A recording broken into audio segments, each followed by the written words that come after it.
প্রিয় নবম দশম শ্রেণী এসএসসি পরীক্ষার্থীবৃন্দ, সবাইকে স্বাগতম জানাচ্ছি। তোমাদের গণিত বিষয়ের দ্বিতীয় তৃতীয় অধ্যায় মিলে যে প্রশ্নটি বরিশাল বোর্ডে 2025 সালে এসেছিল সেটি সমাধান করব। তো এখানে একটা সৃজনশীল আছে যেটার উদ্দীপক দুইটা।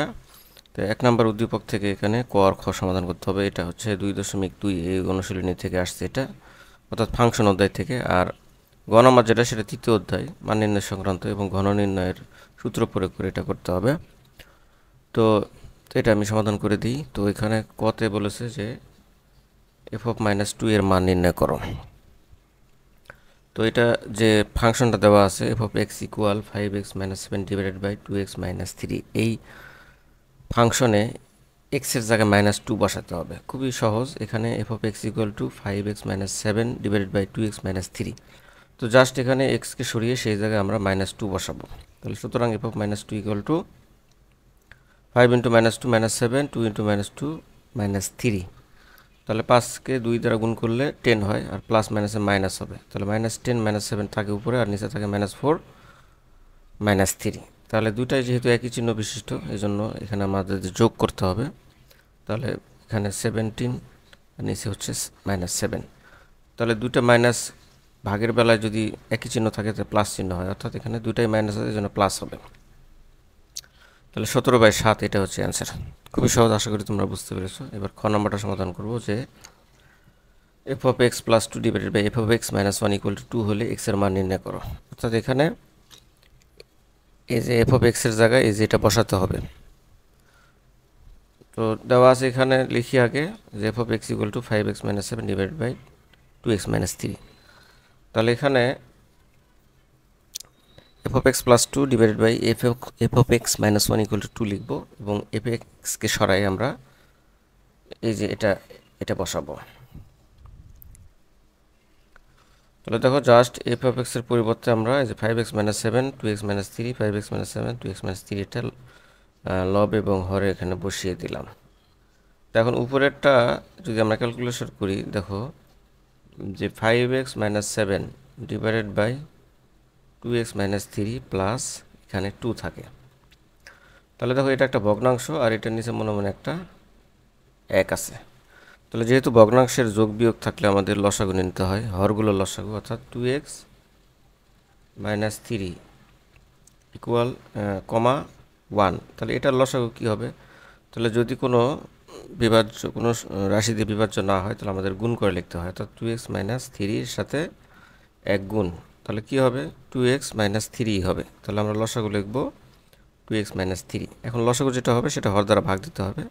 তাহলে 2x - 3-কে 2x - 3 দ্বারা ভাগ করে দিই, অর্থাৎ 2x - 3 তাহলে 1 হয়। সেই 1 দ্বারা আবার এই যে লব 5x - 7-কে গুণ করতে হবে। তাহলে গুণ করে দিলে যা আছে তাই হবে, অর্থাৎ 5x - 7 প্লাস 2x - 3-কে এই যে 1 দ্বারা ভাগ করলে 2x - 3 থাকে, এবং 2x - 3 দ্বারা আবার এই 2-কে গুণ করে দিতে হবে, অর্থাৎ এখানে 2x - 3 এটা হবে।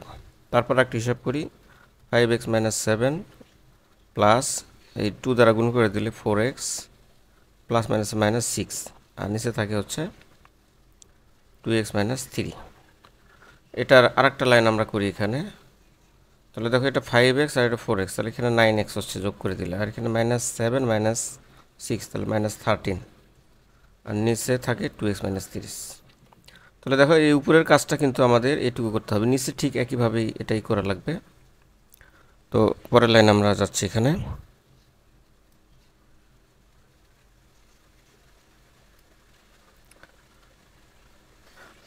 বা নিচে উপরে আমরা লসাগু করে এই কাজটা করেছি। আর যেহেতু এখানে -1 আছে, তাহলে -1 যদি থাকে তাহলে আমাদের এখানে ব্র্যাকেট দিতে হবে, কারণ মাইনাস থাকলে চিহ্ন পরিবর্তন হয়ে যায়।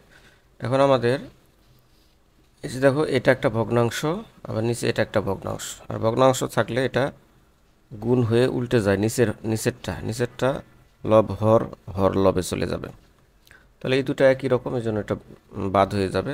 আর উপরের ক্যালকুলেশন করলে এটা যে 9x - 13, আর নিচের ক্যালকুলেশন করলে 5 থেকে 3 গেলে 2 গেলে 3 থাকে, আর এই যে -7 প্লাস 3, তাহলে -7 প্লাস 3, তাহলে বড়টা চিহ্ন বসাতে হবে, বড়টা থেকে ছোটোটা বিয়োগ। তো এখন এটা আর গুণন করতে হবে, অর্থাৎ কোনাকুনি গুণ করতে হবে। এটার নিচে মনে হয় একটা 1 আছে, তাহলে এটার সাথে 1 এর সাথে এটা, আর 2 এর সাথে 3x - 4। তো পরের লাইন আমরা লিখব যে এই পাশে 9x - 13 থাকবে, আর এই পাশে গুণ করে দিলে যে 3 দুগুণে 6 আর 4 দুগুণে 8। তো আমরা এক্সগুলো এক পাশে রাখতে হবে, যেহেতু এক্স এর মান নির্ণয় করব। তাহলে এই +6xকে আমরা ডানে বামে নিয়ে আসবো, আর এই -13কে ডানে গিয়ে +13 হিসেবে বসবে। তাহলে 9 থেকে 6 গেলে 3, আর এখানে 13 থেকে 8 গেলে 5 6। তো এক্স এর মান হবে এই যে 3 5 এর সাথে ভাগ হবে। তো এটাই হচ্ছে অ্যান্সার। তো আশা করি তোমরা বুঝতে পেরেছো। এরপর আমরা গ নম্বরটা করবো, এটা তৃতীয় অধ্যায় থেকে এসেছে। তো এখানে দেওয়া আছে a সমান 52, আবার এর মানে যে এটা,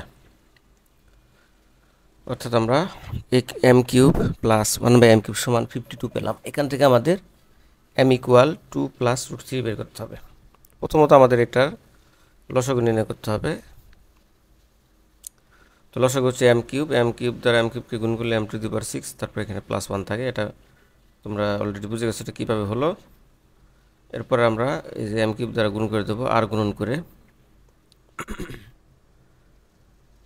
এরপর আমরা 52 m³ এটা বামে নিয়ে আসবো, মাইনাস হয়ে যাবে। এখন এখানে যেটা করতে হবে যে a - b² সূত্র আমরা প্রয়োগ করবো এখানে, যে a² - 2ab + b², অর্থাৎ a - b² এই সূত্রটা এখন আমরা প্রয়োগ করব। তাহলে এখানে দেখো প্রথম পদ কিন্তু স্কোয়ার আকারে আছে, তাহলে এটাকে আমাদের স্কোয়ার করতে হবে, অর্থাৎ এটা m³ লিখব, m³ আর সূত্রের 2। তারপর প্রথম পদ, দেখো এখানে এটা যদি আমি আরেকটু সহজ করে তোমাদের বলি, a - b² সূত্র, এটা a আর এটা b, এটা প্রথম পদ, এটা দ্বিতীয় পদ। ঠিক আছে, প্রথম পদ আর দ্বিতীয় পদ, এটা প্রথম পদ, আর এই এর স্কোয়ার হবে সূত্রের 2 প্রথম পদ, আর দ্বিতীয় পদ প্লাস দ্বিতীয় পদের স্কোয়ার, এরকম। তাহলে দেখো সূত্রের 2 প্রথম পদ ইন্টু দ্বিতীয় পদ, তাহলে দেখো এটা 26 দুগুণে 52³। কিন্তু এখানে দ্বিতীয় পদের স্কোয়ার এখানে কিভাবে দেবো? দ্বিতীয় পদের স্কোয়ার যে এটাই হবে, কিন্তু এটা তো আগের লাইনে নাই, এটা আমরা অতিরিক্ত নিয়ে এসেছি, আবার এটা বিয়োগ দিয়েছি, আর a1টা a1। তোমাদেরকে যদি আরেকবার বলি যে এভাবে, যে ধরো a² + b² আছে, তো এটাকে আমরা a + b অথবা a - b² সূত্র কীভাবে করব? তাহলে দেখো a² + 2ab + b², দেখো 2abটা অতিরিক্ত নিয়ে আসছি, এই জন্য এটা আমাদের আবার বিয়োগ দিতে হবে। তাহলে দেখো এখানে আমরা লিখব a + b² - 2ab। তাহলে দেখো এটা কিন্তু একটা অনুসিদ্ধান্ত। তো যেহেতু এই 2abটাকে আমরা এখানে নিয়ে এসেছি, এটা আগের লাইনে ছিল না, এই জন্য মাইনাস করেছি। ঠিক এখানেও এই কাজটাই করা হয়েছে। এখন এইটুকুর জন্য আমরা লিখতে পারি যে m³ - 26² আর 26-এর স্কোয়ার মানে হলো 676, এর সাথে যোগ 1 আছে। তো এখন পরের লাইনে আমরা চলে যাব, যে পরের পৃষ্ঠায় যাই, যে এখানে যে ওটা ওই পাশে চলে যাবে। দেখো আমি আর একটু দেখাই তোমাদের, 676 + 1, তার মানে এটা ক্যালকুলেশন করলে 675 হবে, আর 675টা ডানে গিয়ে প্লাস হয়ে যাবে। তাহলে এখন এই স্কোয়ারকে ভ্যানিশ করতে হবে। স্কোয়ারকে ভ্যানিশ করার নিয়ম হচ্ছে উভয়পক্ষে আমাদের বর্গমূল করে দিতে হবে, উভয়পক্ষে আমাদের বর্গমূল করে দিতে হবে। এখানে প্লাস মাইনাস দেওয়ার দরকার নেই, কারণ আমরা ধনাত্মক মান নিয়ে কাজ করব।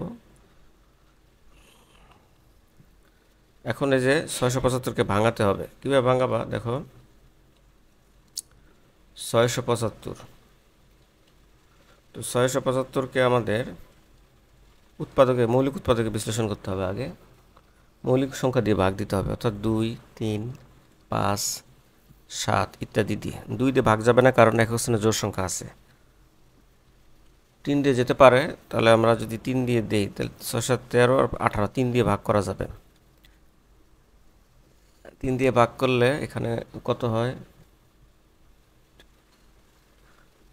3/66 হাতে থাকে 225 হয়। তো এবার আবার 3 দিয়ে ভাগ করা যাবে, 3 7 21, 75 আসে।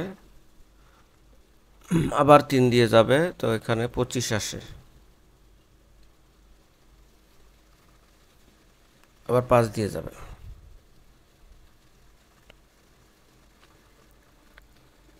তাহলে এটা সমান আমরা পেলাম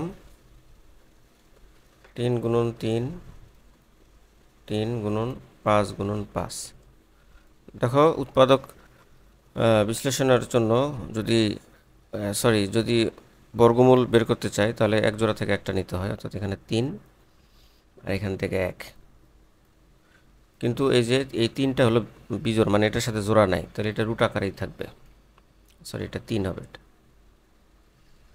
তাহলে দেখো 3 আর 5 গুণ করে 15 হয়, অর্থাৎ এই যে 675কে আমরা 15√3 লিখতে পারি।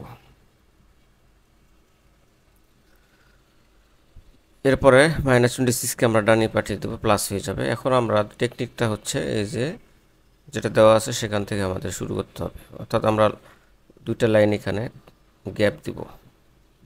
গ্যাপ দিয়ে আমরা যেটা প্রমাণ করেছে সেটা লিখব। এরপরে এটাকে ঘন করে দেবো, উভয় পক্ষে ঘন করে, তাহলে m³ প্লাস 2√3 হোল কিউব। তাহলে আমরা ঘন নির্ণয়ের যে সূত্রটা, যে a plus b whole cube সমান a³ plus 3a² b plus 3ab² plus b³ এই সূত্রটা ইউজ করব। তাহলে এখানে এর জায়গায় 2 আছে আর বির জায়গায় √3 আছে। তাহলে দেখো a³ plus 3a² b plus 3ab² plus b³। তাহলে 2³ মানে হচ্ছে 8, আর এটা হচ্ছে 4 আর 3, 3 4 12√3, আর এটা 6, আর এখানে এই রুট আর স্কোয়ার ভেনিসে 3 থাকে, তাহলে 318, আর এটা হচ্ছে 3√3, কারণ এটাকে ভাঙালে আমরা পাই যে 3√3 পাই। তাহলে এটা লিখবো, তাহলে 8, এখানে থাকবে 12√3, এখানে 18, এখানে 26। তাহলে দেখো এই 26কে আমাদের 8 এবং 18 এইভাবে ভাঙাতে হবে। তো এটা কিভাবে বুঝবো, এটা মাথায় আসবে না, এই জন্য এইভাবে আমাদের এই টেকনিকটা করতে হবে। আর 15কে 15√3কে 12√3 এবং 3√3 ভাঙাতে হবে, তাহলে তো আমাদের সূত্র হবে। তো এইটা বোঝার জন্য বা এইভাবে করার জন্য আমাদের এই প্রমাণ থেকে আসতে হবে। তো এটাই হচ্ছে প্রমাণ। আশা করি তোমরা বুঝতে পেরেছো।